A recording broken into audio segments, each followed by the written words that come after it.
മോദിയെ പോലുള്ള ആൾക്കാർ പഠിപ്പിക്കുന്നത് മതവിശ്വാസം പരത്തി ആൾക്കാരെ എങ്ങനെങ്കിലും അവരുടെ കയ്യിൽ നിന്ന് വോട്ട് മേടിച്ചെടുക്കുക എന്ന് പറയുന്നതിന് ടെക്നിക്ക് എന്നുള്ള നിലവാരത്തിലാണ് അമ്പലവും പള്ളിയും രാമനും ഒക്കെ ആയിട്ട് ഇറങ്ങിയത്. പൗരബോധമുള്ള മനുഷ്യരെ സൃഷ്ടിക്കുന്നതിനു പകരം പ്രജാബോധമായി നിന്നിരുന്ന ജനങ്ങളെ ഉപയോഗിച്ച് ഇലക്ഷന് ജയിക്കാമെന്ന് കണ്ടുപിടിച്ചത് ഇവിടുത്തെ രാഷ്ട്രീയ പാർട്ടിക്കാരാണ്.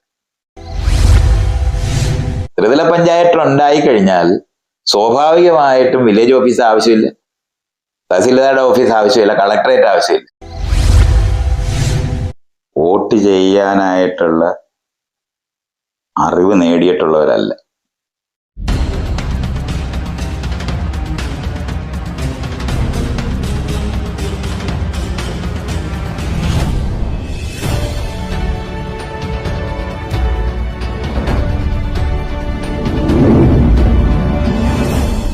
നമസ്കാരം മൈത്രൻ. ഞാൻ ഇന്ന് കുറെ കാര്യങ്ങൾ നമ്മൾ കേരളത്തിൽ നടക്കുന്നുണ്ട്. ആ കാര്യങ്ങൾ കുറച്ചാണ് ഞാൻ ചോദിക്കാൻ പോകണമെന്ന് പറഞ്ഞാൽ രാഷ്ട്രീയമാവാം, ഇല്ലെങ്കിൽ തന്നെ അതുപോലെ തന്നെ ജനാധിപത്യമാവാം, ഇങ്ങനെയുള്ള സംഭവമാണ്. ഇപ്പോൾ എന്തായാലും വോട്ട് 9-ാം തീയതി, ഏപ്രിൽ 9-ാം തീയതിയാണ് വോട്ട് ചെയ്യാൻ വേണ്ടി എല്ലാ പേര് പോളിംഗ് ബൂത്തിലേക്ക് പോണതാണ്. ഈ പോളിംഗ് ബൂത്ത് പോകുമ്പോൾ തന്നെ അതിനു മുമ്പ് തന്നെ ഏതൊരു വോട്ടർ ചിന്തിക്കേണ്ടത് ജനാധിപത്യപരമായിട്ട്, ഇല്ലെങ്കിൽ അവരുടെ അവകാശങ്ങൾക്ക് വേണ്ടി, ഇല്ലെങ്കിൽ അവരുടെ നാട്, ഇല്ലെങ്കിൽ അവർക്ക് കിട്ടാനുള്ള ഉണ്ടല്ലോ അഭിവൃദ്ധിപരമായിട്ട് എന്തെങ്കിലും സർക്കാർ പരമായുള്ള കാര്യങ്ങൾ കിട്ടാനുള്ള അവകാശങ്ങളുണ്ടല്ലോ, അതിനു വേണ്ടി ഈ വോട്ട് ചെയ്യുന്ന മുമ്പ് ഈ വോട്ടർമാരെ എത്രമാത്രം ചിന്തിക്കണം, എന്താണ് അവരുടെ ബാധ്യത, എന്താണ്. ഈ വോട്ട് ചെയ്യും ചിലർ വോട്ട് ചെയ്യും പോയ ശേഷം പിന്നെ ജയിച്ച ശേഷം തിരിഞ്ഞ് നോക്കാത്തവരുണ്ട്. അതുപോലെ തന്നെ വോട്ട് ചെയ്യുന്നവർ കൂടി അന്വേഷിക്കൂല. അത് വാർഡ് മെമ്പർ തലത്തിൽ തൊട്ട് MLA ആയിക്കോട്ടെ, MP ആയിക്കോട്ടെ, ഈ മന്ത്രി വർഗത്തിനുള്ളിൽ തന്നെ മന്ത്രിമാരായിക്കോട്ടെ, അവർ പിന്നെ അഡ്രസ് ഉണ്ടാവില്ല. പക്ഷെ ഇങ്ങനെയുള്ള സന്ദർഭത്തില് നമ്മളൊരു വോട്ട് ചെയ്യുന്ന ഒരു പൗരനായോ നമ്മുടെ വോട്ട് അവകാശം എങ്ങനെ അത് വിനിയോഗിക്കേണ്ടേ? ആ വോട്ട് അവകാശം ഉണ്ടെങ്കിൽ തന്നെ ആ വോട്ടിന്റെ ഒരു എനർജി ഇല്ലെങ്കിൽ ഒരു പവർ, ഇല്ലെങ്കിൽ ഒരു അധികാരം, ഇല്ലെങ്കിൽ അതിന്റെ നമ്മൾ പറയുമല്ലോ ഒരു പൗരന്റെ ഒരു അവകാശം എന്ന് പറഞ്ഞ ഈ വോട്ടിന്റെ അതിന്റെ ഒരു ഉള്ളടക്കം, ഇല്ലെങ്കിൽ ആ വോട്ടിന്റെ ഒരു എന്താ പറയാ, ഒരു പൗരനായുള്ള ഒരു വോട്ട് ചെയ്യുന്ന ഒരു വ്യക്തി, ആ വ്യക്തിന്റെ ഒരു അവകാശം എന്തായിരിക്കും ഈ വോട്ടിന്റെ ഒരു വെച്ച് നോക്കുമ്പോൾ? ഒന്ന് അതിന് കുറച്ച് വിശദീകരിക്കാവോ? നമ്മള് ഈ വോട്ട് ചെയ്യാനായിട്ടുള്ള അറിവ് നേടിയിട്ടുള്ളവരല്ല, അത് നമ്മൾ അങ്ങനെ മനസ്സിലാക്കണം. 1950 ഭരണഘടന ഉണ്ടാകുമ്പോൾ വ്യാപകമായി ഇന്ത്യയിലെ എല്ലാ സ്ഥലങ്ങളിലുള്ള ജനങ്ങൾക്ക് നിങ്ങളൊരു പൗരനാകുമ്പോൾ എന്ത് ചെയ്യണമെന്നുള്ളൊരു വിദ്യാഭ്യാസം ലഭിച്ചിട്ടല്ല നമ്മൾ ആരെങ്കിലും വോട്ട് ചെയ്യാൻ പോയിട്ടുള്ളത്. അത്തരത്തിലുള്ളൊരു പഠനം ഇതുവരെയും നമ്മൾ നടത്തിയിട്ടുമില്ല. ശരിക്കും പറഞ്ഞാൽ നമുക്ക് അങ്ങനെ തുടങ്ങാനൊക്കെ പറ്റുള്ളൂ, അല്ല എല്ലാവർക്കും വിദ്യാഭ്യാസം കൊടുത്തിട്ട് വോട്ട് തുടങ്ങുക എന്ന് പറയുന്നതൊന്നും നടക്കത്തില്ല. അപ്പൊ നമ്മൾ ആ സമയങ്ങളിലെല്ലാം ക്ലാസ് റൂമിനകത്തുണ്ടായിരുന്ന കുട്ടികളിലെ ഈ എന്താണ് പൗരബോധം എന്ന് പഠിപ്പിക്കേണ്ടതുണ്ട്. ഇപ്പോ 75-80 വർഷത്തിന് ഉള്ളിലോ ആയിട്ടുണ്ട് നമ്മുടെ ഈ വോട്ടിംഗ് സിസ്റ്റം ഒക്കെ ഉണ്ടായിട്ട്.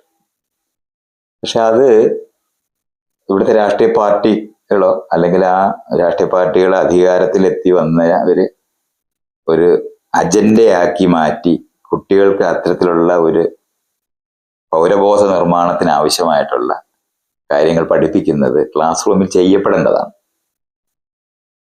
അത് നമ്മൾ ചെയ്തില്ല എന്നുള്ളത് മാത്രമല്ല, അതങ്ങ് ഒഴിവായിപ്പോയി എന്നുള്ളതാണ് ഇപ്പോൾ സംഭവിച്ചിട്ടുള്ളത്.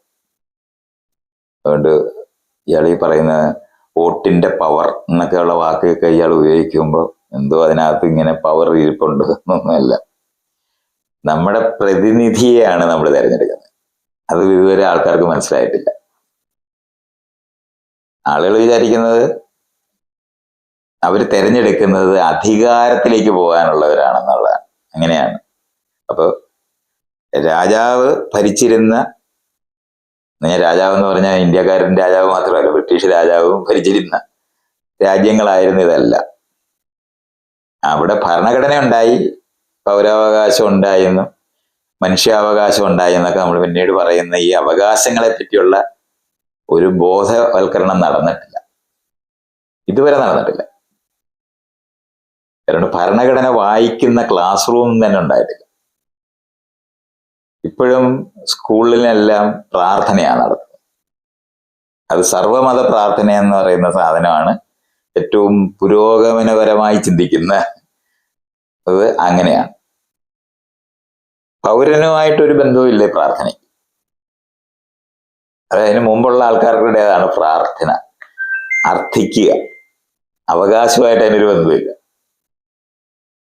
ആരുടെയോ കയ്യിലിരിക്കുന്ന കുറെ കാര്യങ്ങൾ നമ്മള് എന്താ പറയണ്ടേ, മുട്ടുമടക്കി കുനിഞ്ഞു നിന്ന് എരന്ന് വാങ്ങുന്നതിനെയാണ് ഈ പ്രാർത്ഥന എന്ന് പറയുന്നത്. അവകാശബോധവുമായി അതിന് യാതൊരു ബന്ധവും. അപ്പോൾ ഇത് ഒറ്റയടിക്ക് ആൾക്കാർക്ക് ഇതൊക്കെ പറഞ്ഞ് മനസ്സിലാക്കാൻ ആദ്യം കഴിയുമോ? ഇല്ല, കഴിയില്ല എന്ന് നമ്മൾ പറയും. പക്ഷെ നമ്മൾ മനസ്സിലാക്കാനുള്ളത് ഇത് ആരംഭിക്കേണ്ടതുണ്ട്. എന്നിട്ട് ഇപ്പൊ ഉള്ള ആളുകളെ ഉടനെ തന്നെ പഠിപ്പിച്ച് ചെയ്യാൻ പറ്റത്തില്ല എന്ന് നമ്മൾ അറിയുമ്പോഴും ക്ലാസ് റൂമിൽ എത്തിച്ചേർന്ന കുട്ടികളെ ഇത് പഠിപ്പിക്കേണ്ടതുണ്ട്. 75 വർഷമായി ഭരണഘടന ഉണ്ടായിട്ട്. 75 വർഷം കഴിഞ്ഞിരിക്കുന്ന ഒരു സ്ഥലത്ത് ഒരു തലമുറ എന്ന് പറയുന്നത് 20 വർഷമായിട്ടാണ് നമ്മൾ കാണാറുള്ളത്. എന്ന് പറഞ്ഞാൽ 4 തലമുറയുടെ കാലമാണ്. 4 തലമുറ ആയിരിക്കുമ്പോൾ ക്ലാസ് റൂമിൽ ഇപ്പൊ കേരളം പോലുള്ള സ്ഥലത്താണെങ്കിൽ 90% ആൾക്കാർ ക്ലാസ് റൂമിലെത്തും. മറ്റുള്ള സ്ഥലങ്ങളിൽ ഒന്നുമില്ലെങ്കിൽ 80%, 60% എന്നൊക്കെ പറയുന്ന നിലവാരത്തിലുള്ള വ്യത്യാസങ്ങളൊക്കെ ഓരോ സ്റ്റേറ്റിലെ വ്യത്യാസം അനുസരിച്ചിട്ട് ഉണ്ടാകുന്നുണ്ട്. എന്നിട്ട് അത്രയും ജനത അവിടെ എത്തുന്നതാ. നമ്മളവരെ ഇംഗ്ലീഷിൽ ക്യാപ്റ്റീവ് ഓഡിയൻസ് എന്ന് പറയും.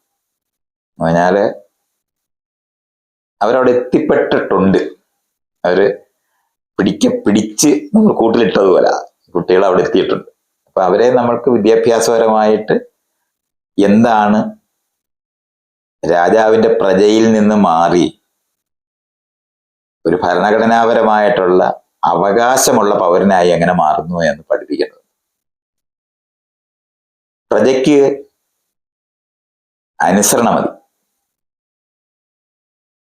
പറഞ്ഞാൽ അനുസരിക്കുക എന്നുള്ളതായിരുന്നു പണ്ട് പ്രജയുടെ. ഇപ്പോഴും ക്ലാസ് റൂമിനകത്ത് ആൾക്കാർ അനുസരിപ്പിക്കാനാണ് ശ്രമിക്കുന്നത്.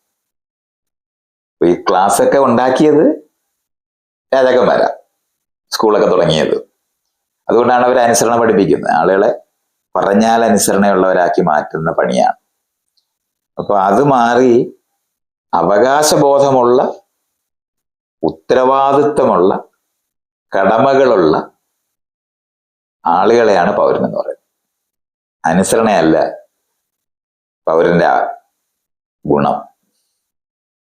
പൗരന്റെ ഗുണം എന്ന് പറയുന്നത് അറിഞ്ഞ് പ്രവർത്തിക്കുന്നതിനെയാണ്. അപ്പോഴാണ് അവകാശവും ഉത്തരവാദിത്വവും വരുന്നത്. പ്രതിക്കും കടമകളുണ്ടാവും, പൗരനും കടമയുണ്ടാവും. പക്ഷെ ഇവർ രണ്ടുപേരുടെയും കടമകളുടെ വ്യത്യാസം എന്താണെന്ന് ചോദിച്ചാൽ, ഒരു കൂട്ടര് അവരുടെ സമ്മതപ്രകാരം അവകാശബോധത്തോടെ ആ പണി ചെയ്യുന്നതിനാണ് പൗരൻ എന്ന് പറയുന്നത്. മറ്റേതങ്ങനല്ല. ഞങ്ങളൊരു കൂട്ടം നിയമം ഉണ്ടാക്കിയിട്ടുണ്ട്, നിങ്ങളത് അനുസരിച്ചാൽ മതി. അതുകൊണ്ടാണ് പ്രജയെന്ന് പറയുന്നത്. പ്രജയും പൗരനും തമ്മിലുള്ള വ്യത്യാസം, ഒരു കൂട്ടര് സ്വയം അറിഞ്ഞ് ഉത്തരവാദിത്വത്തോടെ പറയും, വേറെ ആരെങ്കിലും പറയുന്നോണ്ടല്ല, സ്വയം അറിഞ്ഞ് ചെയ്യുന്നവരാണ്. ആ പൗരനെ ഉണ്ടാക്കിയെടുക്കുക അല്ലാതെ താനെ ഉണ്ടാകത്തില്ല. ഇത് ഭരണഘടനാപരമായിട്ട് ചെയ്യപ്പെടേണ്ട ഒരു പ്രവൃത്തിയായിരുന്നു. അത് നമ്മൾ ഈ സ്കൂളുകളിൽ ഒരിക്കലും ആരംഭിച്ചില്ല എന്ന് പറയുന്നത് ഒരു പ്രശ്നം. ഒന്നാമത് അത് ഉണ്ടായെന്ന് പറഞ്ഞാല് ബ്രിട്ടീഷുകാർ ഇവിടെ ഭരിച്ചുകൊണ്ടിരുന്നപ്പോൾ അവരുടെ ഭരണത്തിൽ പങ്കാളികളാകാൻ, അതിനോട് ചേർന്ന് നിൽക്കാൻ വേണ്ടിയായിരുന്നു ആദ്യം സ്കൂളുകളെല്ലാം ആരംഭിച്ചത്. സ്കൂൾ എന്ന് പറയുന്നത് ഫാക്ടറിയോട് ബന്ധപ്പെട്ടാണ് ലോകത്ത് രൂപപ്പെടുന്നത്. അതുകൊണ്ട് മറ്റൊരിടത്തു നിന്നും കിട്ടുന്ന പറഞ്ഞാൽ വീട്ടുകാർക്ക് ഒരിക്കലും പഠിപ്പിക്കാനൊക്കത്തില്ല ഫാക്ടറിയിലെ പണികളൊന്നും. കാരണം കുലത്തൊഴിലുമായി ബന്ധപ്പെട്ട കാര്യങ്ങൾ മാത്രമേ വീട്ടിൽ പഠിപ്പിക്കാൻ പറ്റൂ. കാർഷികമായിട്ടുള്ള കുലത്തൊഴില്, വ്യാവസായികമായിട്ടുള്ള തന്നെ എടുക്കുവാണെങ്കിൽ കലം ഉണ്ടാക്കുന്നത്, പിച്ചാത്തി ഉണ്ടാക്കുന്നത്, നെയ്യുന്നത്, ഇങ്ങനെയൊക്കെയുള്ളത് കുലത്തൊഴിലുകളാണ്. ഇത് മെഷീനുമായിട്ട് ബന്ധപ്പെട്ട് പഠിപ്പിക്കേണ്ടി വരുന്ന പുതിയ അറിവാണ് ഫാക്ടറിക്ക് വേണ്ടത്. അതുകൊണ്ടാണ് ഫാക്ടറിയോട് ബന്ധപ്പെട്ട് സ്കൂളുകൾ ആരംഭിക്കപ്പെട്ട ലോകത്ത്. ആ ആരംഭിക്കപ്പെട്ട സ്കൂളുകളിനകത്താണ് പഠിച്ചിട്ടാണ് നമ്മളിത് പ്രാക്ടീസ് ചെയ്യേണ്ടത്. വീട്ടിൽ നിന്ന് കിട്ടത്തില്ല ഈ അറിവ്. അതുകൊണ്ടാണ് സ്കൂൾ നമ്മൾ ആരംഭിച്ചത്. ഇതൊക്കെ നമ്മൾ അങ്ങനെ മനസ്സിലാക്കണം. എന്തുകൊണ്ടാണ് പണ്ടേ സ്കൂളില്ലേ എന്നൊക്കെ ആൾക്കാർ പറയും. പണ്ട് ഗുരുകുലം ഇല്ലായിരുന്നോ, സെമിനാരികളില്ലായിരുന്നോ, മദ്രസകളില്ലായിരുന്നോ എന്നൊക്കെ ചോദിക്കും. അവിടെ അനുസരണ പഠിപ്പിക്കുന്ന, ഒരു ശക്തിക്ക് മുമ്പിൽ കീഴടങ്ങാൻ പഠിപ്പിക്കുന്ന യുക്തികളായിരുന്നു പഠിപ്പിച്ചത്. പൗരബോധമല്ല, പ്രജാബോധമാണ് പഠിപ്പിച്ചത്. ആ പ്രജാബോധം എന്ന് പറഞ്ഞാൽ അനുസരണമാണ്, പറയുന്നത് അനുസരിക്കണം എന്ന് മാത്രമാണ്. ഇപ്പോഴും ക്ലാസ് റൂമിനകത്ത് അനുസരണയാണ് പഠിപ്പിക്കുന്നത്. ഈ പ്രജയാണ് ഇപ്പോഴും സൃഷ്ടിച്ചുകൊണ്ടിരിക്കുന്നത്. അപ്പൊ 75 വർഷമായിട്ടെന്ന് പറഞ്ഞാൽ 4 തലമുറയായിട്ടും നമ്മൾ പൗരബോധ നിർമ്മാണം നടത്തുന്നില്ല. പ്രജകളല്ലോ, പ്രജകൾ തന്നെയാണ് വീണ്ടും ഉണ്ടായിക്കൊണ്ടിരിക്കുന്നത്. അപ്പൊ ആ പ്രജകൾ എന്താണ് ചെയ്യുന്നത്? ഒരു ശക്തിക്ക് മുമ്പിൽ കീഴടങ്ങി, ദൈവം അങ്ങ് മുകളിൽ ഇരിപ്പുണ്ട്, അദ്ദേഹത്തിന്റെ അവതാരം അല്ലെങ്കിൽ അദ്ദേഹത്തിന്റെ പ്രതിനിധി, അദ്ദേഹത്തിന്റെ ദാസൻ അല്ലെങ്കിൽ ദൈവത്തിന്റെ പ്രവാചകൻ, ഇങ്ങനെയുള്ള അധികാര രൂപങ്ങൾക്ക് കീഴടങ്ങി നിന്ന് പറയുന്നതനുസരിക്കുക എന്ന് പറയുന്നതാണ് പ്രജാബോധം. ഇത് നമ്മൾ ഭരണഘടന ഉണ്ടായിട്ട് അന്ന് ബ്രിട്ടീഷുകാർ സ്കൂളെല്ലാം ആരംഭിക്കുമ്പോൾ അവരോടൊത്ത് ചേർന്ന് ഭരണത്തിൽ പങ്കാളികളാകാനായിരുന്നു എല്ലാവരും സ്കൂൾ തുടങ്ങി. അതുകൊണ്ട് എല്ലാ ജാതിക്കാരും എല്ലാ മതക്കാരും സ്കൂളുകൾ ആരംഭിച്ചു. ആ സ്കൂളുകൾ തന്നെയായിരുന്നു ഇവിടെ ഉണ്ടായിരുന്നത്. ഗവൺമെന്റ് നേരിട്ട് നടത്തുന്ന പബ്ലിക് സ്കൂൾ എന്ന് നമ്മൾ പറയുന്ന സ്കൂളുകൾ ആരംഭിക്കുമ്പോൾ അതിന് സമാന്തരമായിട്ട് മറ്റു സ്കൂളുകൾ ഇവിടെ നിൽപ്പുണ്ട്. അവിടെ എല്ലാം പരമാവധി വന്നത് എന്താണ്? ഏതെങ്കിലും ഒരു ജാതിയോടോ മതത്തിൻ്റെതോ മാത്രമല്ലാത്ത ഒരു ദൈവത്തിനെ പ്രതിഷ്ഠിക്കുന്നിടം വരെ നമ്മളെത്തി. അങ്ങനെയാണ് സർവ്വമത പ്രാർത്ഥന എന്നൊക്കെ പറയുന്ന സാധനം. എല്ലാവരെയും കൂടെ, കാരണം സ്കൂളിൽ ക്ലാസ് റൂമിനകത്ത് എല്ലാവരെയും ഒന്നിപ്പിക്കുന്ന സ്ഥലം ഉണ്ടായി. അപ്പൊ പല ജാതി മതങ്ങളിൽ വിഭജിച്ച് നിന്ന ജനതയെ ഒന്നിപ്പിക്കുന്ന വർക്ക് സ്കൂളിലുണ്ട്. പക്ഷെ ആ തട്ടിന് മാറ്റം വരുന്ന തരത്തിലുള്ള ഒരു വിദ്യാഭ്യാസം നോക്കിയിട്ടില്ല. ഇങ്ങനെ കിട്ടാതിരിക്കുന്നത് തുടരുകയാണ് ചെയ്തത്. അപ്പൊ വോട്ട് ആദ്യം ഇടുന്ന സമയത്തൊക്കെ അന്ന് ഇന്ത്യക്കകത്ത് അധികാരത്തിന് വേണ്ടി നിന്നിരുന്ന ഏറ്റവും വലിയ പാർട്ടി എന്ന് പറയുന്നത് കോൺഗ്രസ് പാർട്ടിയാണ്. കാരണം അവർ തന്നെയായിരുന്നു സ്വാതന്ത്ര്യ സമരം നടത്തിക്കൊണ്ടുവന്നത്. പക്ഷെ ഒരു വോട്ടിന് നമ്മൾ ജയിക്കണം, എന്നാലേ അധികാരത്തിൽ പോകത്തുള്ളൂ. ഒരു വോട്ട് കൂടുതൽ വേണം. ആ ഒരു വോട്ട് കിട്ടുന്നതിനെ ആൾക്കാർ എങ്ങനെയാ നിൽക്കുന്നോ അവരെ കൊണ്ട് അങ്ങനെ തന്നെ ജയിക്കാൻ എളുപ്പമാണെന്ന് കണ്ടുപിടിക്കുന്നത്. ഇപ്പോൾ 2-3 വോട്ട് കഴിഞ്ഞപ്പോൾ തന്നെ എല്ലാവർക്കും മനസ്സിലായി, ഏതെങ്കിലും ഒരു ജാതിക്കാരോ ഏതെങ്കിലും ഒരു മതക്കാരായി നിൽക്കുന്നവരുടെ വോട്ട് ഒന്നിച്ച് കിട്ടാനായിട്ട് എളുപ്പം ഈ രാഷ്ട്രീയ പാർട്ടിക്കാർ നേരിട്ട് മിണ്ടുന്നതിനേക്കാളും എളുപ്പം ആ ജാതി നേതാക്കളോ മത നേതാക്കളായ ഈ ആൾക്കാരോട് പറഞ്ഞാല് ഒന്നിച്ച് ഈ വോട്ട് കിട്ടുമെന്ന് കണ്ടുപിടിച്ച്. രാഷ്ട്രീയക്കാരാണ് അത് കണ്ടുപിടിച്ചത്. അപ്പൊ പൗരബോധമുള്ള മനുഷ്യരെ സൃഷ്ടിക്കുന്നതിന് പകരം പ്രജാബോധമായി നിന്നിരുന്ന ജനങ്ങളെ ഉപയോഗിച്ച് എലക്ഷന് ജയിക്കാമെന്ന് കണ്ടുപിടിച്ചത് ഇവിടുത്തെ രാഷ്ട്രീയ പാർട്ടിക്കാരാണ്.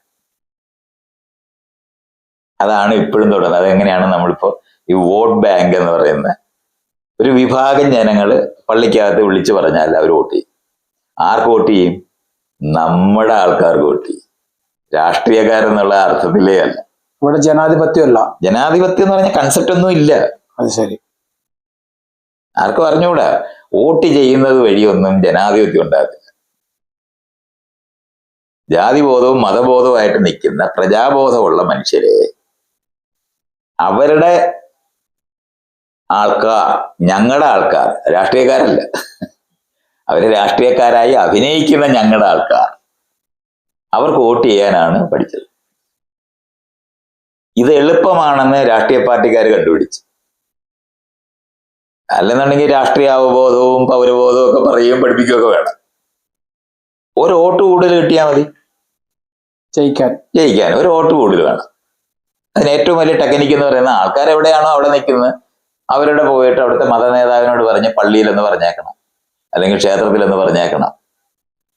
അവരോട് പറഞ്ഞാൽ എളുപ്പം വോട്ട് കിട്ടാൻ എളുപ്പമാണെന്ന് കണ്ടുപിടിച്ചു. അങ്ങനെ രാഷ്ട്രീയ പാർട്ടിക്കാർ മുഴുവനും എല്ലാ പള്ളിയിലും അമ്പലത്തിലും പോയി ഞങ്ങൾ നിങ്ങളുടെ ആൾക്കാരാണെന്ന് അഭിനയിക്കുക എന്നുള്ളതാണ് ചെയ്തുകൊണ്ടിരിക്കുന്നത്. അതുകൊണ്ട് പൗരബോധ നിർമ്മാണം എന്ന് പറയുന്നത് ക്ലാസ് റൂമിലും നടന്നില്ല, എലക്ഷനോട് ബന്ധപ്പെട്ട് നടക്കുന്നില്ല. ആളുകൾ 1950-കളിൽ എങ്ങനെയായിരുന്നോ ജനത നിന്നിരുന്നത് അവിടെ തന്നെ തുടരുകയാണ് ഇപ്പോൾ. മാത്രമല്ല അത് കൺസോളിഡേറ്റ് ചെയ്യപ്പെടുകയും കൂടെ ചെയ്തു. മറ്റേ സ്വാതന്ത്ര്യ സമരത്തിനകത്ത് ബ്രിട്ടീഷുകാരെ ഓടിക്കാൻ എല്ലാവരും കൂടെ ഒന്നിച്ചു കൂടിയതായിരുന്നു. അവരങ്ങ് പോയി കഴിഞ്ഞപ്പോൾ പൊതുശത്രു പോയി. അപ്പോൾ എല്ലാ വിവേചനങ്ങളുമായി നിന്നിരുന്ന ജാതി മത ബോധത്തിനകത്ത് നിൽക്കുന്ന ആൾക്കാർ അങ്ങനെ തന്നെ തുടരുക എന്നുള്ളതാണ് സംഭവിച്ചത്. അത് മാറ്റിയെടുക്കാൻ ഏക സ്ഥലമായിരുന്നു ക്ലാസ് റൂം. അത് നമ്മൾ വീണ്ടും മണം ഉപയോഗിച്ചതേ. കാരണം അത് നഷ്ടമാണ് നമ്മളെ കണ്ടുപിടിച്ചു. കാരണം ഇലക്ഷന് ജയിക്കാനുള്ള എളുപ്പം ആളുകൾ എവിടെയാണോ, അതുകൊണ്ടാണ് വിശ്വാസത്തിന്റെ പുറകെ പോകുന്ന രാഷ്ട്രീയ പാർട്ടിക്കാർക്ക് ഇന്ത്യ മുഴുവൻ ഉണ്ടായത്. ഇന്ന് നമ്മൾ പറയുന്ന ഈ മതവിശ്വാസികളായിരിക്കുന്ന ആൾക്കാര് അമ്പലവും പള്ളിക്കകത്ത് പോയി അമ്പലം തുടങ്ങിയ പ്രധാനമന്ത്രി വരെ ആയിട്ട് നമ്മുടെ നാട് മാറുന്നത് എങ്ങനെയാണ്? ഈ ആളുകൾ അവിടെ തന്നെ നിന്നാൽ മതി, അവര് യഥാർത്ഥത്തിൽ പൗരബോധം ഉണ്ടായാൽ നമുക്ക് വോട്ട് തരത്തില്ലെന്ന് അവർ കണ്ടുപിടിച്ചു. ജയിക്കാൻ എളുപ്പം ജാതിയും മതവും അനുസരിച്ച് ആൾക്കാർ തുടരുന്നതാണെന്ന് അവർ കണ്ടുപിടിച്ചു. അതുകൊണ്ടാണ് ഇന്ന് നമ്മൾ കാണുന്ന നിലവാരത്തിലുള്ള ഒരു ഇന്ത്യയിലെ, അല്ല ഇവിടെ ഈ ഇലക്ഷൻ നടക്കുന്ന കാരണം കൊണ്ട് പൗരബോധം ഉണ്ടായിരുന്നു, പൗരന്മാരുണ്ടായിരുന്നു. ഇത് ഏറ്റവും വലിയ ജനാധിപത്യ രാജ്യമാണെന്ന് വെറുതെ പറയുന്നത്. ഒരു ജനാധിപത്യ ആളുകൾ അറിഞ്ഞിട്ടേ ഇല്ല. അതുകൊണ്ടാണ് വീണ്ടും ശക്തമായിട്ട് മതവിശ്വാസങ്ങള് നാട് മുഴുവനുള്ളത് ഈ രാഷ്ട്രീയത്തിന്റെ ആവശ്യം കൊണ്ട് അങ്ങനെയാണ് തുടരുന്നത്. അതുകൊണ്ട് ഇലക്ഷന്റെ സമയത്ത് നമ്മുടെ ആൾക്കാർ നിലനിൽക്കുന്നുണ്ടോ, നമ്മുടെ ആൾക്കാർ പറഞ്ഞാൽ ജാതിക്കും മതത്തിനും അനുസരിച്ചിട്ടുള്ള കാൻഡിഡേറ്റിനെ നിർത്തുന്നുണ്ടോ എന്ന് മാത്രമാണ് ഈ നോക്കുന്നത്. അവർക്ക് വോട്ട് കൊടുത്താൽ നമുക്ക് നിൽക്കാം എന്ന് പറഞ്ഞാൽ 1950 മുമ്പ് എങ്ങനെയാണോ ബ്രിട്ടീഷുകാർ ഇന്ത്യ ഭരിച്ചിരുന്നത് പോലെ തന്നെയാണ് ഈ എലക്ട് ചെയ്തിട്ടുള്ളവരും ഭരിക്കുന്നത്. നമ്മൾ കൃത്യമായിട്ട് ജനാധിപത്യത്തെ മനസ്സിലാക്കാനുള്ളത്, ജനാധിപത്യത്തിനകത്ത് ഭരണമാണില്ലാത്തത്. ജനാധിപത്യത്തിനകത്ത് നമ്മുടെ പ്രതിനിധികൾ നമ്മളെ സേവിക്കാനാണ്, സേവനമാണുള്ളത്. ഇയാളെ ഞാൻ തെരഞ്ഞെടുക്കുന്ന എന്തിനാണ്? അവിടുത്തെ അടുത്ത മാർക്കറ്റിൽ പോയി കുറച്ച് സാധനം വാങ്ങി വരണം, നീ പോയി വെച്ച് അത് മേടിച്ചു വാ എന്ന് പറഞ്ഞ് താൻ അവിടെ പോയിട്ട് അത് മേടിച്ചോണ്ട് ഇവിടെ വന്നിട്ട് അത് തൻ്റേതാണെന്ന് പറയുന്നിടത്താണ് ഇപ്പോൾ ഉള്ളത്. വിട്ട ആള് അതിന്റെ ഉടമസ്ഥാവകാശമുള്ളവരായി മാറി എന്നുള്ളതാണ് തമാശ. അങ്ങനെയാണ് ജനപ്രതിനിധികൾ ഭരണാധികാരികളായിട്ട് മാറി എന്നുള്ളതാണ്. അപ്പൊ അവര് ഭരിക്കാനായിട്ട് എന്താണ് ഉപയോഗിക്കുന്നത്? ബ്രിട്ടീഷുകാരായ രാജാക്കന്മാരോ ഇന്ത്യക്കാരായ രാജാക്കന്മാരോ ആളുകളെ അടിച്ചമർത്തി ഭരിക്കാൻ ഉപയോഗിച്ചിരുന്ന ഉപകരണങ്ങളാണ് village office, tahsildar office, collectorate, secretariat, police station, കോടതി. ഇതെല്ലാം അവിടെ തന്നെ നിൽപ്പുണ്ട്, ഒരു വ്യത്യാസവും ഇല്ല. അത് ഉപയോഗിച്ചാണ് നമ്മൾ ജനാധിപത്യം പ്രാക്ടീസ് ചെയ്തുകൊണ്ടിരിക്കുകയാണെന്ന് പറഞ്ഞിട്ടില്ല. നമ്മൾ മനസ്സിലാക്കാനുള്ളത്, തനിക്കും എനിക്കും വടി, വാള്, തോക്ക് ഇത് മൂന്നും തന്നിട്ട് ഇത് വെച്ച് എന്ത് ചെയ്യണം? അയലത്തുകാരനെ സ്നേഹിക്കണം എന്ന് പറഞ്ഞ ഈ മൂന്ന് സാധനവും ഉപയോഗിച്ചിട്ട് അയലത്തുകാരനോട് സ്നേഹത്തോടെ പെരുമാറാൻ പറ്റുമോ? ഒരിക്കലും നടക്കില്ല. അത് തന്നെയാണ് നമ്മുടെ പ്രശ്നവും. ഇവിടെ ഭരണത്തിൽ കയറുന്നാണ് ജനാധിപത്യം നടക്കുന്നതെങ്കിൽ അവര് കയറിയിരിക്കുന്നത് ഭരിക്കാനുണ്ടാക്കിയ സ്ഥാപനങ്ങളിലാണ്. എന്ന് പറഞ്ഞാൽ താഴെ ആളുകളുണ്ട്, അവരെ കൈകാര്യം ചെയ്യാൻ വേണ്ടി ഉണ്ടാക്കിയ പോലീസ് സ്റ്റേഷൻ, അവരെ കൈകാര്യം ചെയ്യാൻ വേണ്ടി ഉണ്ടാക്കിയ വില്ലേജ് ഓഫീസ്, അവരെ കൈകാര്യം ചെയ്യാൻ ഉണ്ടാക്കിയ കളക്ടറേറ്റ്, അവരെ കൈകാര്യം ചെയ്യാൻ ഉണ്ടാക്കിയ സെക്രട്ടേറിയറ്റുമാണ് ഈ തോക്ക്, വടി, വാളെന്ന് ഞാൻ പറയുന്ന സാധനം.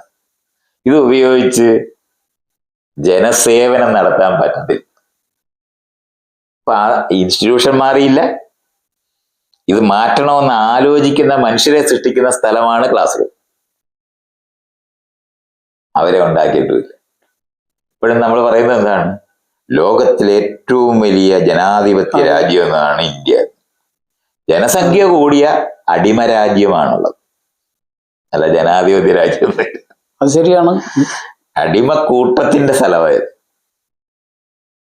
1950-കളിന് ശേഷം തുടരുന്നു എന്നുള്ളതല്ലാതെ ആൾക്കാർക്ക് കൺഫ്യൂഷനാണ്. പോലീസ് സ്റ്റേഷനിൽ പോകുമ്പം അനുസരിക്കണോ, അവകാശം പറയണോ എന്ന് അറിഞ്ഞൂടെ. വില്ലേജ് ഓഫീസിൽ പോയിട്ട് അവര് പറയുന്ന പോലെ കേൾക്കണോ, എന്റെ ആവശ്യങ്ങൾ നിറവേറ്റി തരുമെന്ന് ചോദിക്കണോ എന്ന് അറിഞ്ഞൂടെ. എല്ലായിടവും കുമ്പിട്ട് നിൽക്കാനാണ് ഇപ്പോഴും ചെയ്യുന്നത്. കാത്തു നിൽക്കണം. ആരുടെ കാണാൻ? ഞാൻ തന്നെ പറഞ്ഞു വിട്ടിരിക്കുകയാണ് സാധനം മേടിച്ചോണ്ട് വരാൻ. താൻ ഇവിടെ വന്നിട്ട് അതിന്റെ ഉടമസ്ഥനായിട്ട് നിൽക്കുന്ന പോലെയാണ് ഈ രാഷ്ട്രീയക്കാർ മുഴുവൻ പെരുമാറുന്നത്.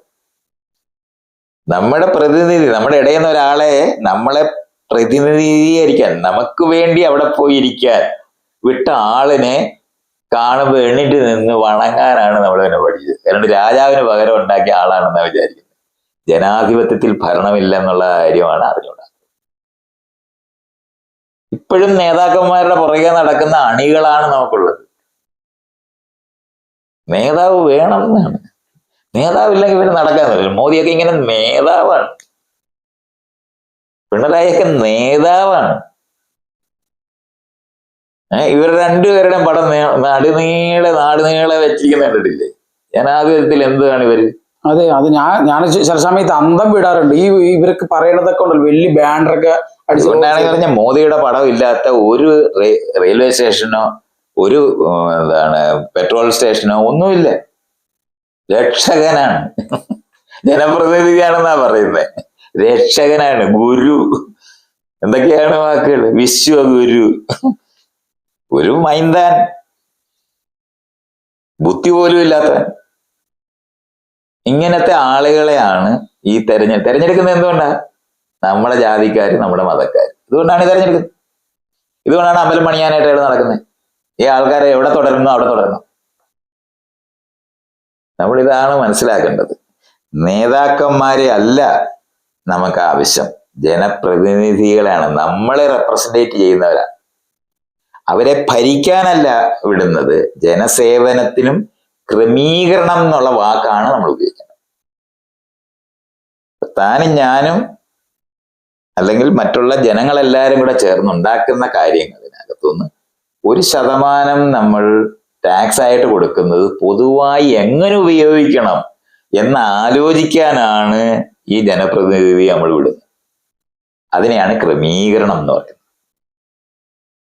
അപ്പൊ ഇംഗ്ലീഷിൽ ഇൻഫ്രാസ്ട്രക്ചർ, അടിസ്ഥാന സൗകര്യങ്ങൾ എന്ന് നമ്മൾ പറയുന്ന റോഡ്, പാലം, സ്കൂള്, ഹോസ്പിറ്റല്, റെയിൽവേ സ്റ്റേഷൻ, ഇത്തരത്തിലുള്ള മനുഷ്യർക്ക് ജീവിത സന്ധാരണത്തിന് ആവശ്യമായിട്ടുള്ള അടിസ്ഥാന സൗകര്യങ്ങളെ ഈ കളക്ട് ചെയ്യുന്ന നമ്മളെല്ലാം തന്നെ ഉണ്ടാക്കുന്ന കാശാണ്. അല്ലാതെ ആകെ കേന്ദ്ര ഗവൺമെന്റിന് ധനമുണ്ടോ, സംസ്ഥാന ഗവൺമെന്റിന് ധനമൊന്നും ഇല്ല. ജനങ്ങൾ ഉണ്ടാക്കുന്നതിനകത്തുനിന്ന് കളക്ട് ചെയ്ത് പണ്ട് ചുങ്കം രാജാവ് ഉണ്ടാക്കി കൊട്ടാരം ഉണ്ടാക്കുന്നതിന് പകരം ഈ അടിസ്ഥാന സൗകര്യ വികാസത്തിനു വേണ്ടി ഈ പണം എങ്ങനെ ചെലവഴിക്കണമെന്ന് ആലോചിക്കാനാണ് നമ്മൾ ഇവരെ വിട്ടത്, അല്ലാതെ നമ്മളെ ഭരിക്കാനല്ല. ഇത് ജനങ്ങൾക്ക് ഇപ്പോഴും പറഞ്ഞുകൂടാ. കാര്യമുണ്ട്, സ്കൂളിനകത്ത് ഇത് പഠിപ്പിക്കണം. പഠിപ്പിക്കാനായിട്ട് ഒരു സിലബസ് ഇതുവരെ, ഞാൻ പറഞ്ഞില്ല, ഇതുവരെ ഭരണഘടന വായിച്ചിട്ടില്ലാത്ത സ്കൂളുകളാണുള്ളത്. അതിന്റെ പ്രിയാമ്പിളാണ് പരമാവധി പലയിടത്തൊക്കെ എഴുതി തൂക്കിയിട്ടുള്ളത്. അങ്ങനെ തുടക്കത്തിനകത്ത് പറഞ്ഞ ഒരു പേരുണ്ട്, അത് മാത്രമാണ്. അല്ലാതെ നമ്മളിതെല്ലാം പഠിക്കേണ്ടതാണ്, പഠിക്കാൻ ബാധ്യതയുള്ളവരാണ്, അങ്ങനെ പൗരനാകുള്ളൂ, അവകാശബോധമുള്ളവരാക്കി മാറ്റേണ്ടത്. ഈ മേഖലയൊന്നും അറിഞ്ഞുകൂടാതെ ഇവിടെ ഇങ്ങനെ ജനാധിപത്യ പ്രക്രിയ നടന്നുകൊണ്ടിരിക്കുന്ന കഴിഞ്ഞാൽ അങ്ങനൊന്നുമല്ല. ആൾക്കാരെ സംബന്ധിച്ചോളം തോരണം, കൊടിതോരണങ്ങൾ കെട്ടുന്നതും ചുറ്റുപാടും അവിടെയൊക്കെ നടക്കുന്ന ഉത്സവങ്ങള് പൂരം നടത്തുന്ന യുക്തി പോലെയാണ് നമ്മൾ ഈ ചെയ്തുകൊണ്ടിരിക്കുന്നത്. എലക്ഷൻ എന്ന് പറഞ്ഞ പണ്ട് എന്താണ് ലെനിനോ മറ്റോ പറയുന്നുണ്ടായിരുന്നു, വിപ്ലവം ജനങ്ങളുടെ ഉത്സവമാണ്. അങ്ങനെ ജനാധിപത്യത്തിനകത്ത് എലക്ഷനാണ് പൂരം.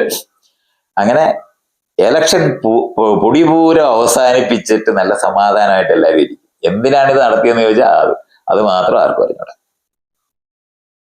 നമ്മള് ഇതിനെപ്പറ്റി ആലോചിച്ചിട്ടില്ലേ? ഞാൻ ഈ പറയുന്ന ഇൻസ്റ്റിറ്റ്യൂഷൻ മാറ്റണമെന്ന് ആലോചിച്ചിട്ടില്ല? ആലോചിച്ചിട്ടുണ്ട്, ഭരണഘടനാപരമായിട്ട് തന്നെ ആലോചിച്ചിട്ടുണ്ട്. അംബേദ്കർ അതൊക്കെ രേഖപ്പെടുത്തി വെച്ചിട്ടുണ്ട്. പക്ഷെ ഇത് വായിച്ചിട്ടില്ല. അതിന്റെ ഭാഗമായിട്ടാണ് പഞ്ചായത്തുകൾ. നേരത്തെയുള്ള പഞ്ചായത്തല്ല, നമ്മുടെ ഇവിടുത്തെ പുരാണം എടുത്താലും പഞ്ചായത്തുണ്ട്. അത് ജാതി പഞ്ചായത്ത്, അതിനാണ് കാപ്പ് പഞ്ചായത്ത് എന്ന് പറയുന്നത്. അതല്ല നമ്മൾ പറയുന്നത്. തെരഞ്ഞെടുക്കപ്പെട്ട ജനപ്രതിനിധികളെ എടുത്ത വാർഡ് മെമ്പർമാരും ഒക്കെ ആയിട്ടുള്ള അങ്ങനെ പഞ്ചായത്ത് ഉണ്ടാകുകയും ആ പഞ്ചായത്തിന് 3 തട്ടുണ്ടായി. അങ്ങനെയാണ് ത്രിതല പഞ്ചായത്ത്. അപ്പൊ സമാന്തരമായി നേരത്തെ ഉണ്ടായിരുന്ന സ്ഥാപനങ്ങളിൽ നിന്ന് ഭിന്നമായി തെരഞ്ഞെടുക്കപ്പെട്ട ജനപ്രതിനിധികളുടെ സ്ഥലങ്ങളായിട്ട് ഗ്രാമപഞ്ചായത്ത്, ബ്ലോക്ക് പഞ്ചായത്ത്, ജില്ലാ പഞ്ചായത്ത് ഉണ്ടായതാണ്. പക്ഷെ ബ്ലോക്ക് പഞ്ചായത്ത്, ജില്ലാ പഞ്ചായത്ത് അവിടെ നോക്കുകുത്തിയായിട്ടിരിപ്പുണ്ട്. കേരളത്തിൽ മാത്രമാണ് ഈ ജില്ലാ പഞ്ചായത്ത്, ഈ ഗ്രാമപഞ്ചായത്തെങ്കിലും വർക്ക് ചെയ്യുന്നത്. ബാക്കിയുള്ളതെല്ലാം ഇപ്പോഴും കാപ്പ് പഞ്ചായത്ത് നടക്കുകയാണ്. ജാതി അനുസരിച്ച് അവിടെ വോട്ട് ചെയ്യും. അതേ ഉള്ളൂ ഇപ്പോഴും. ശരിയാ. ഈ ഏരിയക്കകത്ത് വാർഡ് സഭയിലും ഗ്രാമസഭയിലും പോയി നമ്മൾ ഈ നടക്കുന്ന ക്രമീകരണം, ഭരണമല്ല, ക്രമീകരണത്തിനകത്ത് പങ്കാളികളാകാൻ വേണ്ടി പ്രാക്ടീസ് ചെയ്യേണ്ടവരാണ് നമ്മൾ. അത് ക്ലാസ് റൂമിൽ പഠിപ്പിക്കേണ്ടതാണ്. എങ്ങനെയാണ് പൗരബോധത്തോടെ നിങ്ങൾ പെരുമാറേണ്ടതെന്ന് പഠിപ്പിക്കേണ്ടത്. ഇത് രണ്ടും നടന്നിട്ടില്ല. ഗ്രാമസഭയിൽ പോകുന്നത് ആട് കോഴിയൊക്കെ കിട്ടാൻ പറ്റുമെന്ന് ദരിദ്രരായ ആൾക്കാർ പോകുന്ന സ്ഥലമായിട്ടാണ്. ബാക്കിയുള്ളവർക്ക് ആർക്കും അതിനകത്ത് ഒരു ഉത്തരവാദിത്വം. വിദ്യാസമ്പന്നരായവരെല്ലാം ലോകം മുഴുവനും പോയി ജോലി ചെയ്ത് ജീവിക്കുക. എന്തിനാണ് പഠിക്കുന്നതെന്ന് ചോദിച്ചാൽ ജോലിക്ക് വേണ്ടിയാണ് പഠിക്കുന്നതെന്ന് എല്ലാവർക്കും അറിയാം. അല്ലാതെ പൗരബോധം ഉണ്ടാകുന്നതും ഉത്തരവാദിത്വം ഉണ്ടാകുന്ന ആളുകളാകുക എന്ന് പറയുന്ന ഒരർത്ഥം സ്കൂളിൽ പോകുന്ന ആർക്കും അറിഞ്ഞു. അവരുടെ വിചാരം ജോലി ചെയ്യാനാണ് പഠിക്കുന്നതെന്ന്. അതുകൊണ്ടാണ് പരീക്ഷ കഴിഞ്ഞാൽ പഠിച്ചതൊക്കെ മറക്കും. സർട്ടിഫിക്കറ്റ് കിട്ടിക്കഴിഞ്ഞാൽ കഴിഞ്ഞ്. അതുകൊണ്ട് സർട്ടിഫിക്കറ്റ് കിട്ടിക്കഴിഞ്ഞാൽ കഴിയുന്ന ഒരു സാധനം ആയതുകൊണ്ടാണ് കള്ള സർട്ടിഫിക്കറ്റ് ഉണ്ടാക്കുന്നവന്മാരുണ്ടായി. പ്രധാനമന്ത്രി സഹിതം കള്ള സർട്ടിഫിക്കറ്റ് ഉണ്ടാക്കുന്നവരായി മാറിയത് തന്നെ. സർട്ടിഫിക്കറ്റ് കഴിഞ്ഞാൽ കഴിഞ്ഞ്. പിന്നെ സ്കൂളിൽ പഠിച്ചതോ കോളേജിൽ പഠിച്ചതോ ഒന്നും അറിയേണ്ട കാര്യം പോലും ഇല്ല. അതെല്ലാം മറക്കാം. പിന്നെ എന്തുവാണ് ജീവിക്കുന്നത്? അമ്മയും അച്ഛനും പണ്ട് തൊട്ട് പറയുന്ന കഥകളാണ് ജീവിക്കുന്നത്. അതുകൊണ്ട് പൗരബോധ നിർമ്മാണം എന്ന് പറയുന്ന സാധനം ഈ 75 വർഷമായിട്ട് ഇന്ത്യയിൽ സംഭവിച്ചിട്ടേ ഇല്ല. അല്പം ഒക്കെ സംഭവിച്ച ഒരു സ്ഥലമാണ് ഈ കേരളം എന്ന് പറയുന്നത്. അപ്പൊ ഈ ത്രിതല പഞ്ചായത്ത് നോക്കുകുത്തിയായിട്ടിരിക്കുകയാണ്. ത്രിതല പഞ്ചായത്ത് ഉണ്ടായി കഴിഞ്ഞാൽ സ്വാഭാവികമായിട്ടും വില്ലേജ് ഓഫീസ് ആവശ്യമില്ല, തഹസിൽദാരുടെ ഓഫീസ് ആവശ്യമില്ല, കളക്ടറേറ്റ് ആവശ്യമില്ല, ഒരു കാര്യമില്ലാത്ത ഒരു ഗവർണറെ ആവശ്യമില്ല. കാരണം നമ്മളാണ് ജനങ്ങളാണ് പരമാധികാരി. നമ്മൾ തിരഞ്ഞെടുക്കുന്ന ആളുകളെ അവര് നമ്മുടെ ആവശ്യങ്ങൾക്കനുസൃതമായി ഈ ആകെ കളക്ട് ചെയ്യുന്ന ടാക്സ്, അല്ലെങ്കിൽ പഴയ കാലത്തെ ചുങ്കം, ഈ പണം എങ്ങനെ വിനിയോഗിക്കണമെന്ന് ഗ്രാമതലത്തിലും ബ്ലോക്ക് തലത്തിലും ജില്ലാ തലത്തിലും നമ്മുടെ ബോധപൂർവമായ ഇടപെടലുകൾ ഉണ്ടാകണമെന്ന് വിചാരിച്ചിട്ടാണ് ഈ പഞ്ചായത്തുകളൊക്കെ ഉണ്ടാക്കിയത്. അതവിടെ ഇരിക്കുക. അടുത്ത ഒരു 20 വർഷം അല്ലെങ്കിൽ 50 വർഷം ഒരു ഇലക്ഷൻ നടത്തിയില്ലെങ്കിലും ഭരണം നടക്കും. കാര്യം പറഞ്ഞാൽ ഉദ്യോഗസ്ഥ ഭരണത്തിനെയാണ് നമ്മൾ ജനാധിപത്യം എന്ന് വരുത്തിയിരിക്കുന്നത്. നിങ്ങൾ ഉദ്യോഗസ്ഥരെ എന്തിനാണ് ഉണ്ടാക്കിയത്? നമ്മളെ ഭരിക്കാൻ വേണ്ടി രാജാക്കന്മാരും ബ്രിട്ടീഷ് രാജാക്കന്മാരും ഉണ്ടാക്കിയതാണ് ഈ പറയുന്ന സെക്രട്ടേറിയറ്റും വില്ലേജ് ഓഫീസും തൊട്ട് സെക്രട്ടേറിയറ്റ് വരെയുള്ള സ്ഥലം, പോലീസ് സ്റ്റേഷൻ, ഇതെല്ലാം അങ്ങനെ ഉണ്ടായതാണ്. കോടതികളെല്ലാം അങ്ങനെ ഉണ്ടായതാണ്.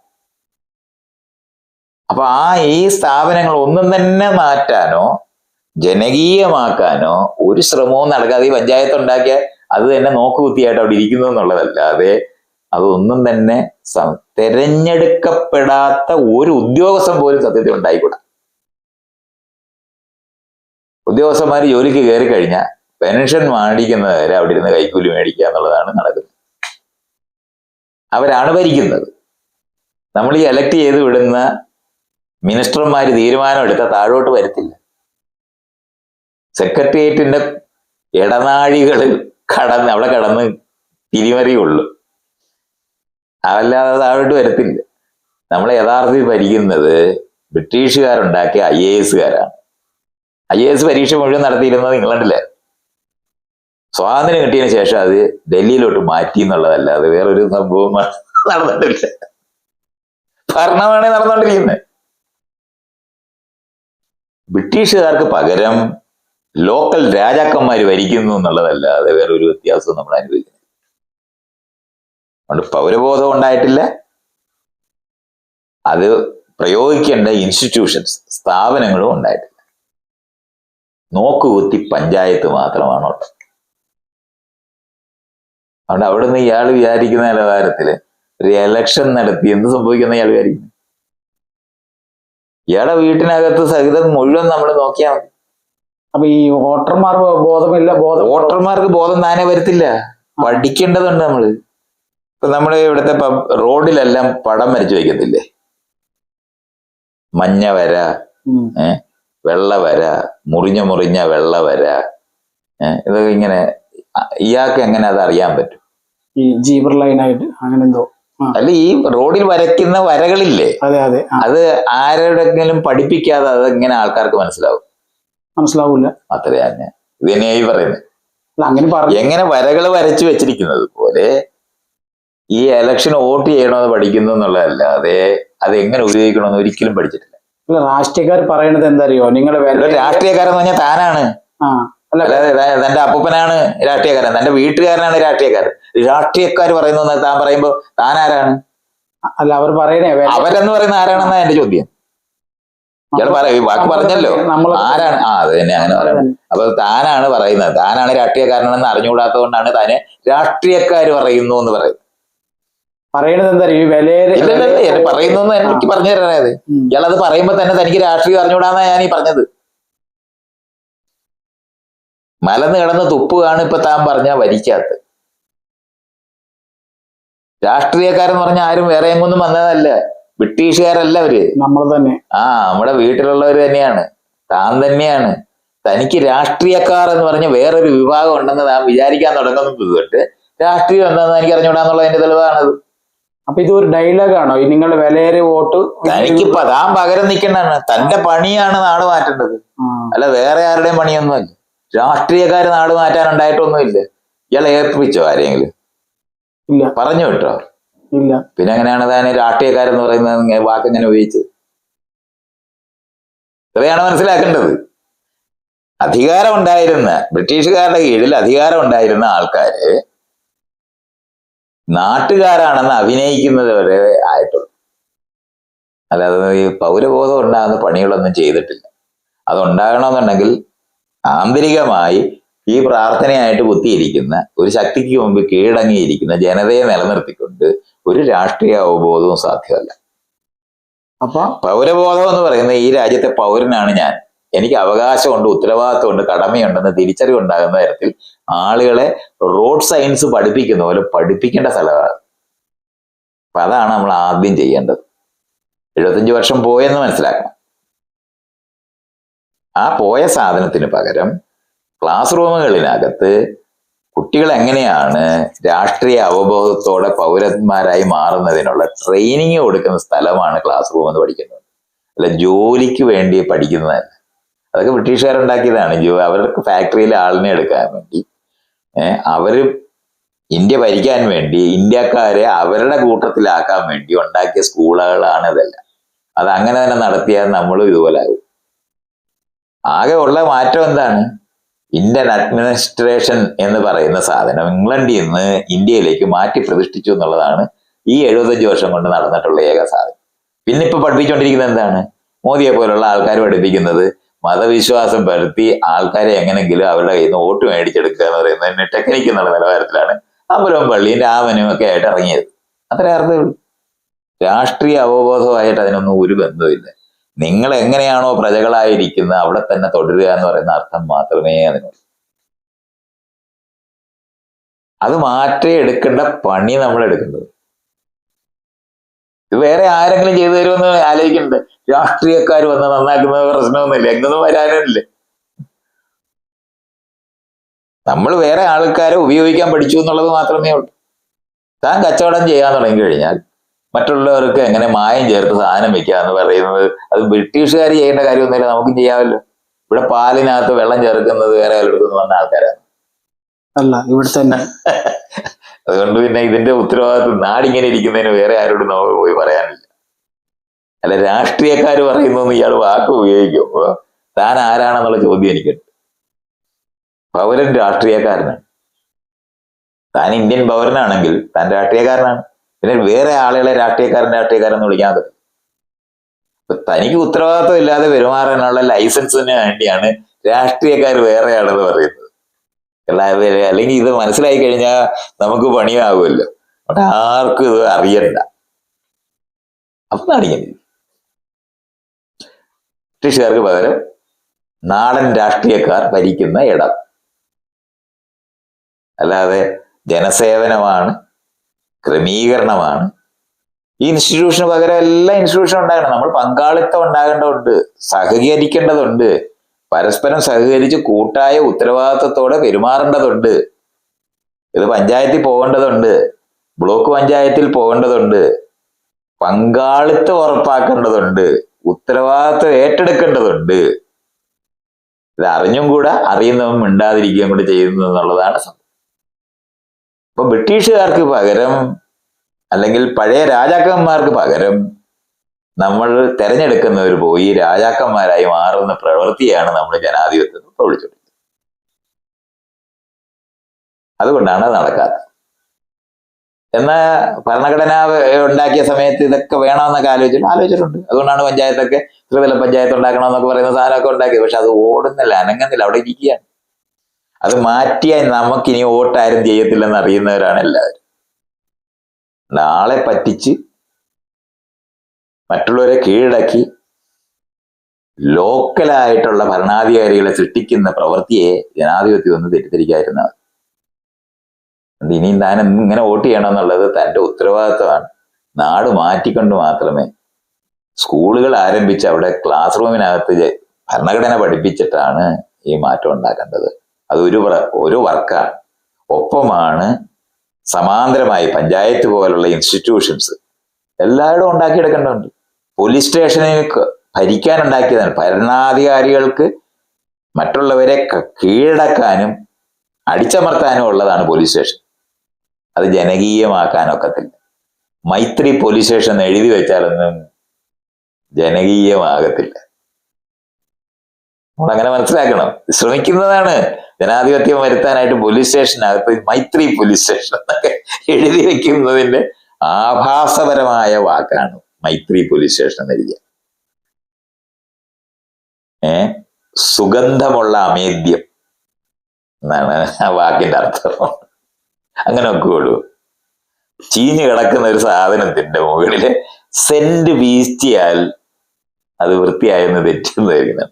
അപ്പൊ സുഗന്ധം എന്ന് പറയുന്നതാണ് മൈത്രി എന്ന് എഴുതി വെച്ചാൽ പോലീസ് സ്റ്റേഷൻ എന്ന് പറഞ്ഞാൽ ഭരിക്കുന്ന സ്ഥലമാണ്.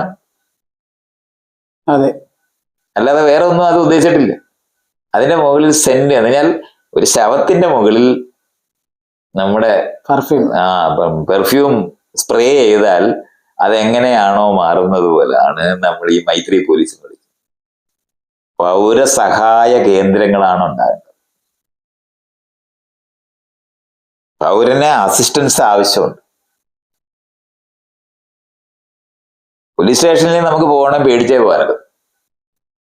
പൗരസഹായ കേന്ദ്രമാണെങ്കിൽ നമുക്ക് പോകാൻ പറ്റും, കാരണം നമ്മളെ സഹായിക്കാൻ അതിരിക്കുന്നത് നമുക്കറിയാം. അപ്പൊ പൗരസഹായ കേന്ദ്രം ഉണ്ടാകേണ്ടതുണ്ട്, അല്ലാതെ പോലീസ് സ്റ്റേഷൻ നന്നാക്കി എടുക്കാനൊക്കത്തില്ല. തോക്ക് സൗഹൃദപൂർവ്വം ഉപയോഗിക്കാൻ പറ്റത്തില്ല, അത് വെടിവെക്കാനേ പറ്റുള്ളൂ. പോലീസ് നന്നാക്കാനൊക്കത്തില്ല, പൗരസഹായ കേന്ദ്രം ഉണ്ടാക്കിയേ പറ്റും. ഇങ്ങനെ അത് മനസ്സിലാക്കട്ടെ. അത് നമ്മൾ മനസ്സിലാക്കാതെ ഇതൊക്കെ ജനകീയവൽക്കരിക്കാൻ പറ്റും എന്ന് പറയുന്ന സങ്കല്പങ്ങളാണ് ഇവിടെ ആൾക്കാർ ഈ പറഞ്ഞുകൊണ്ട് നടക്കുന്നത്. നടക്കത്തില്ല. തോക്ക് വെച്ച് വെടിവെക്കാനേ പറ്റൂ, അതിന്റെ പാത്തി കൊണ്ട് അടിക്കാനേ പറ്റൂ. അത് മര്യാദക്ക് ഉപയോഗിക്കാൻ പറ്റത്തില്ല. സ്നേഹിക്കാനായിട്ട് അത് ഉപയോഗിക്കാൻ പറ്റത്തില്ല. അത് അങ്ങനെ ഡിസൈൻ ചെയ്തിട്ടുള്ളതല്ല. ഭരിക്കാനുണ്ടാക്കിയ ഇൻസ്റ്റിറ്റ്യൂഷൻസ് ജനകീയമായി പ്രയോഗിക്കാൻ പറ്റില്ല എന്നാ ഞാനീ പറയുന്നേ. അല്ലാതെ തന്നെ എന്നെയും എലക്ട് ചെയ്താൽ ഈ പോലീസ് സ്റ്റേഷൻ നന്നാകുമെന്ന് തെറ്റിദ്ധരിക്കരുത്. സമാന്തര സംഘടന ഉണ്ടാകേണ്ടതുണ്ട്. നമുക്കിതൊക്കെ ആവശ്യമാണ്. താനും ഞാനും തമ്മിൽ വഴക്കിടും, അത് പറഞ്ഞു തീർക്കാനുള്ള ഇടം വേണം. പക്ഷെ എനിക്കും തനിക്കും നീതി തരുന്ന നിലവാരത്തിൽ ഉണ്ടാക്കുന്ന ഇടമാണ് വരുന്നത്. അതെ, അതുപോലുള്ള ഇൻസ്റ്റിറ്റ്യൂഷൻസ് ഉണ്ടാക്കിയെടുക്കുന്നതിനെ പറ്റിയാണ് നമ്മൾ സംസാരിക്കുന്നത്. ഇത് നമ്മൾ തമ്മിൽ അതിർത്തി തർക്കമുണ്ട്, ആ അതിർത്തി തർക്കം പറഞ്ഞു തീർക്കേണ്ടതുണ്ട്. അതിന് ആർബിട്രേഷൻ എന്നാണ് ഇംഗ്ലീഷിൽ പറയും. രണ്ടുപേര് തമ്മിലുള്ള തർക്കം പരിഹരിക്കാനായിട്ട് അവരെ അറിയുന്നവരും നാടറിയുന്നവരുമായ ആൾക്കാരുടെ ഒരു ഗ്രൂപ്പ് രൂപപ്പെടുത്തുന്നുണ്ട്. ഒരു പഞ്ചായത്തിനകത്ത് ഇവിടെ താനും ഞാനും തമ്മിൽ ഒരു വേലിത്തർക്കം ഉണ്ടായെന്ന് വയ്ക്കും. അത് പോലീസ് സ്റ്റേഷനിലോ കോടതിയിലോ പോയാൽ പരിഹരിക്കത്തില്ല. അവിടെ ഇരിക്കുന്നത് നമ്മളെ ഉപയോഗിക്കാൻ വേണ്ടി ഇരിക്കുന്ന ആൾക്കാരുടെ ലോകം അത്. അതേസമയത്ത് പഞ്ചായത്തിനകത്ത് നമ്മളെ അറിയുന്ന ആൾക്കാരുടേതായ ഒരു ഗ്രൂപ്പ് രൂപപ്പെടുത്തണം, ഒരു സംഘം. രണ്ടു പേരുടെയും കാര്യങ്ങൾ കേൾക്കാനും നാടിനെ പറ്റി അറിയുന്നത് നമ്മളെ രണ്ടുപേരെ അറിയുന്നവരായ ഒരു സംഘമാണ് അവിടെ വേണ്ടത്. ആ സംഘത്തിന്റെ മുമ്പിലാണ് ഈ പരാതി പോകേണ്ടത്.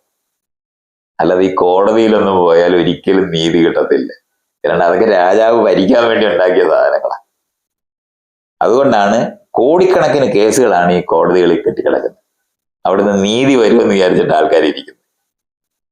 ജനാധിപത്യത്തിനകത്ത് ജനങ്ങളാണ് പരമാധികാരി എന്നാണ്, ജനങ്ങളാണ് സുപ്രീം. പക്ഷെ നമുക്ക് സുപ്രീം കോടതി വേറെ ഉണ്ട്. മനസ്സിലാവുന്നതിന്റെ പ്രശ്നം ഇതുകൊണ്ടാണ്. ആ സുപ്രീം കോടതിയിലൊക്കെ ചെന്ന അവര് പട്ടിയെ പോലെ എടുത്ത് പെരുമാറുന്നത്. നമ്മൾ പൗരനാണെന്നൊക്കെ വിചാരിച്ചാൽ അവിടെ ചെല്ലുന്നത്. ഒരു രക്ഷയില്ല. ഈ സ്ഥാപനങ്ങൾ, കോടതി, പോലീസ് സ്റ്റേഷൻ, ഇതൊക്കെ അഴിച്ചു പണിഞ്ഞ് ജനകീയമാക്കുന്ന സംവിധാനങ്ങൾ ഉണ്ടാക്കാതെ, പകരമുണ്ടാക്കാതെ, പഞ്ചായത്ത് ഉണ്ടാക്കിയത് വില്ലേജ് ഓഫീസ്, കളക്ടറേറ്റ്, ഇത്തരത്തിന് പകരമായിട്ടാണ് പഞ്ചായത്ത് ഉണ്ടാക്കിയത്. ഇതിനു പോലെ പോലീസ് സ്റ്റേഷന് പകരം പൗരസഹായ കേന്ദ്രങ്ങൾ ഉണ്ടാക്കി, കോടതികൾക്ക് പകരം ജൂറി സിസ്റ്റം ഒരു പ്രദേശത്ത് ആ ജനങ്ങൾക്ക് ഈ നമ്മളെ അറിയുന്ന ആളുകളുടെ അതിനകത്ത് തിരഞ്ഞെടുക്കണം. ഒരു കേസിന് ഒരു കൂട്ടരെ തിരഞ്ഞെടുക്കണം. എന്നിട്ട് അവരെല്ലാവരും കൂടെ നമ്മുടെ പരാതികൾ കേട്ടിട്ട് അതിന് തീരുമാനമെടുക്കണം. രണ്ടുപേർക്കും നീതിയുള്ള ഒരു തീരുമാനം ഈ അറിയുന്നവരുടെ ഇടയിൽ നടക്കുന്നതിനെ കവിഞ്ഞ് ഒരു പരിചയമില്ലാത്ത സുപ്രീം കോടതി എന്ന് പറയുന്നിടത്ത് പോയിട്ട് രണ്ടുപേര് തമ്മിൽ അതിർത്തി തർക്കത്തിനകത്ത് എന്ത് തീരുമാനം എടുക്കുമെന്ന് പറയുന്നു. ഇനി നമ്മള് മജിസ്ട്രേറ്റ് കോടതിയിൽ പരാതിപ്പെട്ട് അവിടെ കേസ് തോറ്റ് അതിന്റെ മേലെയുള്ള ജുഡീഷ്യൽ മജിസ്ട്രേറ്റ് കോടതി പോയി, അവിടെയും തോറ്റ്. ഹൈക്കോടതിയിൽ പോയി, അവിടെയും തോറ്റ്. സുപ്രീം കോടതിയിൽ പോയി, അവിടെയും തോറ്റ്. ഈ 4 തോറ്റാലും എല്ലായിടത്തും വിധി ഒന്നേ ഉണ്ടാവും.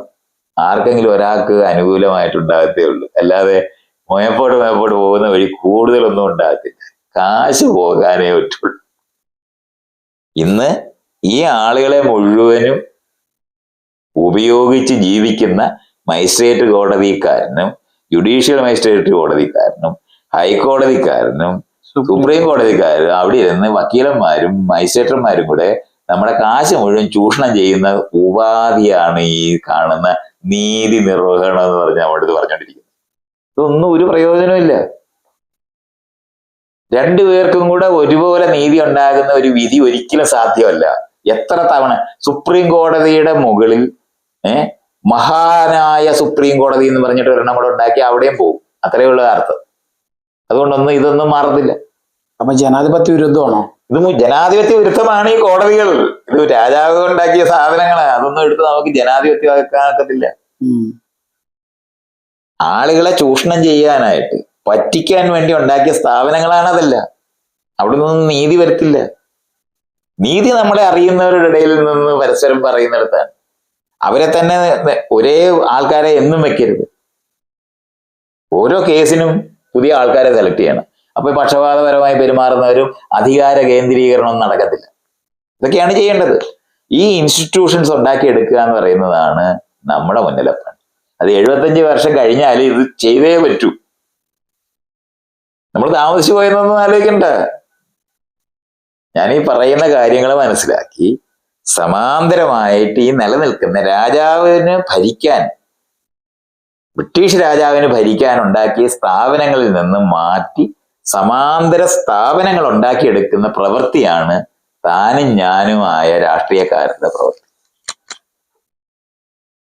ക്ലാസ് റൂമിനകത്ത് ഭരണഘടനാപരമായിട്ടുള്ള അവകാശവും ഉത്തരവാദിത്വവും കടമയും പഠിപ്പിക്കുക എന്ന് പറയുന്നതാണ് ക്ലാസ് റൂമിൽ നടത്തേണ്ടത്. ഒപ്പമാണ് സ്കില്ലുകൾ. ജോലികൾ എന്ന് പറയുന്നത് സ്കില്ലുകളാണ്. സ്കില്ല് പഠിപ്പിക്കുന്നതിനോടൊപ്പം പൗരബോധ നിർമ്മാണം കൂടെ നടത്തിയാലേ നാട് മാറും. അപ്പൊ ക്ലാസ് റൂമിനകത്തും മാറ്റം വരുത്തേണ്ടതുണ്ട്. അവിടെ ഞാൻ പറഞ്ഞില്ലേ, വൃത്തത്തിലിരിക്കണം, സെമി സർക്കിൾ. എന്തിനാണ്? തുല്യരായ ആൾക്കാരായിട്ട് മുന്നിലും പുറകിലും ഇരിക്കുന്ന ആൾക്കാരെ ഒന്നും അല്ല ഉണ്ടാക്കണ്ടേ. ഫ്രണ്ട് ബെഞ്ചും ബാക്ക് ബെഞ്ചും ഒന്നും ഉണ്ടായിക്കൂടാ. അതൊക്കെ ജാതിക്ക് അനുസൃതമായി പണ്ട് കാലത്ത് ഉണ്ടാക്കിയതാണ്. അതൊക്കെ ആ ക്ലാസ് റൂം ഒന്നും നിലനിന്നുകൂടാ. അവിടെ അധ്യാപകർ അറിവുള്ളവരും ബാക്കിയുള്ളവർ അറിവില്ലാത്തവരുമായിട്ടല്ല വേണ്ടേ. കുട്ടികളെ ലോകത്തിനെ പറ്റി മനസ്സിലാക്കുന്നതിന് സഹായിക്കുന്നവരായിട്ടാണ് അധ്യാപകർ മാറേണ്ടത്. ലോകത്തിനെ പരിചയപ്പെടുത്താൻ സഹായിക്കുന്നത്. ആയിരക്കണക്കിന് പുതിയ അറിവുകൾ എല്ലാ ദിവസവും ഉണ്ടാവും. അത് പരിചയപ്പെടുത്തുന്ന ഇടങ്ങളായിട്ട് സ്കൂള് ക്ലാസ് റൂമുകൾ മാറണം. എക്സ്പോഷർ എഡ്യൂക്കേഷൻ എന്ന് പറയും. ലോകത്തിനെ പരിചയപ്പെടുത്തുന്നത്. അതിനകത്ത് കുട്ടിയിലുള്ള കഴിവ് ലോകത്തെ ഏതിനുമായിട്ടാണ് അവർ താതാത്മ്യപ്പെടുന്നതനുസരിച്ചിട്ട് അവരെ അതിനകത്ത് പരിപോഷിപ്പിക്കുന്ന പ്രവൃത്തിയാണ് വിദ്യാഭ്യാസം. അല്ല കുട്ടിയെ ഉപയോഗിക്കാൻ വേണ്ടി ഏതെങ്കിലും ഫാക്ടറിയിലോ ഓഫീസിലോ ജോലി ചെയ്യാനായിട്ട് വേണ്ടി ഉണ്ടാക്കുന്നത് രാജാവിന്റെ വിദ്യാഭ്യാസമാണ്. അല്ലാതെ അത് വിദ്യാഭ്യാസമല്ല, പൗരബോധത്തിന് ആവശ്യമായിട്ടുള്ളതല്ല. അപ്പൊ ക്ലാസ് റൂമൊക്കെ അങ്ങനെ മാറ്റണം. ഇങ്ങനെ വിദ്യാഭ്യാസം അടിസ്ഥാനപരമായിട്ട് പൗരബോധ നിർമ്മാണത്തിനുള്ളതാണെന്നും അവിടെ സ്കില്ലുകൾ എന്ന് പറയുന്നത് ലോകത്ത് പലതരത്തിലെ സ്കില്ലുകളുണ്ട്. അത് കുട്ടികളുടെ അഭിരുചിയും അവരുടെ, നമ്മൾ പണ്ട് കാലത്ത് വാസന എന്ന് പറയുന്നത് പറഞ്ഞാൽ അവരിൽ ഒരു കാര്യം കണ്ടാൽ അതിനോട് കൂടുതൽ താല്പര്യപ്പെടുന്നതായിട്ടുണ്ടെങ്കിൽ അതിനനുസരിച്ച് അവരെ ഒരുക്കുന്ന പ്രവൃത്തിയാണ് വിദ്യാഭ്യാസം എന്ന് തിരിച്ചറിയുന്ന ക്ലാസ് റൂമും. അവിടെ പരസ്പരം ബഹുമാനിക്കാൻ, പരസ്പരം സഹകരിക്കാൻ, പരസ്പരം എന്നുള്ള വാക്കാണ് പ്രധാനം.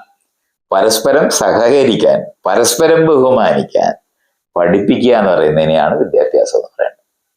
ഇത്തരത്തില് ക്ലാസ് റൂമുകൾ മാറുകയും, ക്ലാസ് റൂമിനെ പറഞ്ഞാൽ മതിലുകളിനകത്തും വേലിക്കകത്തും ഇരിക്കുന്ന ക്ലാസ് റൂം അല്ലാതെ ലോകത്തിനെ പരിചയപ്പെടുത്തി കൊടുക്കുന്ന, ലോകം മുഴുവനും ക്ലാസ് റൂമാക്കി മാറ്റുന്ന പുതിയ വിദ്യാഭ്യാസത്തിലേക്ക് മാറുന്നത്. ഇതൊക്കെയാണ് നമ്മുടെ പണി. താമസിച്ചു പോയിട്ടൊന്നുമില്ല. 25 വർഷം എന്ന് പറയുന്നത് മനുഷ്യ ചരിത്രത്തിനകത്തെ ഒരു നിമിഷം മാത്രമാണ്.